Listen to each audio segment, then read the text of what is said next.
Wednesday, December 6th. Wow, what a power-packed day. Let's talk about the top news of the day, which is the movement of our embassy to Jerusalem. As you know, since I think, 1995, it's been a law that we recognize that Jerusalem is the capital of Israel, and every 6 months there's been a waiver of movement of actually moving the capital. And President Trump came on today and said he's moving the capital, and he gave it a 6-month waiver, but said either way he wants to move forward and try to make peace. What's so interesting about this is, right or wrong, because I'm not sure, I'm really kind of torn on this, and I'll get into that in a second, but MSNBC and CNN dive bombed them. I mean, it was crazy. As soon as he finished, MSNBC had like about 5 squares of people, you know how they put it all across, and they were dive bombing Trump. And CNN came on and they were dive bombing Trump. Christiana Manpour came on and said she heard him kind of saying he'll leave the door open to something about letting them, the Palestinians and the Israelis, negotiate. But that's always been been President Trump's position.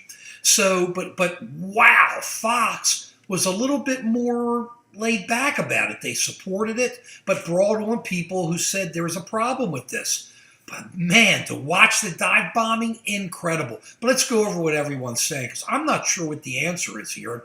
I don't think we're going to know, but all I'm hearing is this. This is going to lead to violence in the Middle East. Wow. There hasn't been violence in the Middle East since 1995.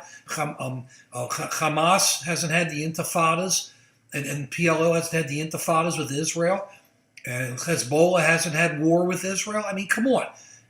This issue of Jerusalem's been out there for that long. At least been out there for much longer, of course, but at least since our law's been passed.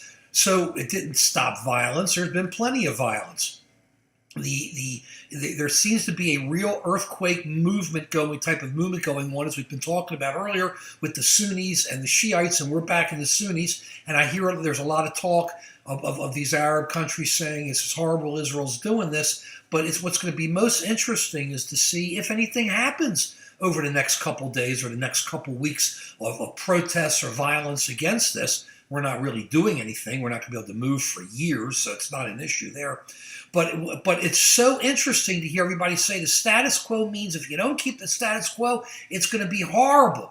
And what about Mahmoud Abbas, who's the president of the PLO? Why is he the president of the PLO? The guy's like 195 years old. Yeah, I'm old. I can be a little bit of ageism here, but he hasn't had an election in 16 years or 15 years? People, they need the PLO and Hamas both need new leadership. The people need new leadership. Look how those people live, the Palestinians. It isn't just because of Israel. It's also because of the way the other Arabs treat them. It's just how the whole thing has been going on. So to sit back and see this and then have all the news, at least MSNBC and CNN, go crazy saying it's going to make it worse, man, it can't be much worse than living in the Palestinian areas right now. So I'm not saying it's going to work or it's good or anything. I just can't understand. I can't understand all these people going, it's going to make it worse, it's going to make it worse. It's so horrible now. It's horrible now. If they have another war, it'll go through and we'll just keep the cycle of death going.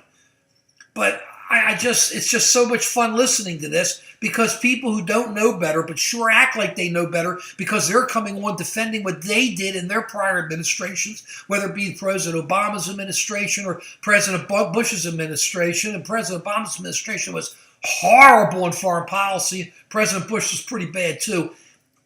They're all just trying to defend their history or their record. Forget it. So sit back. Keep your eyes open. If there's no violence over the next couple of weeks, that's going to mean a major sea change is going on in the Arab world. That's what to watch now.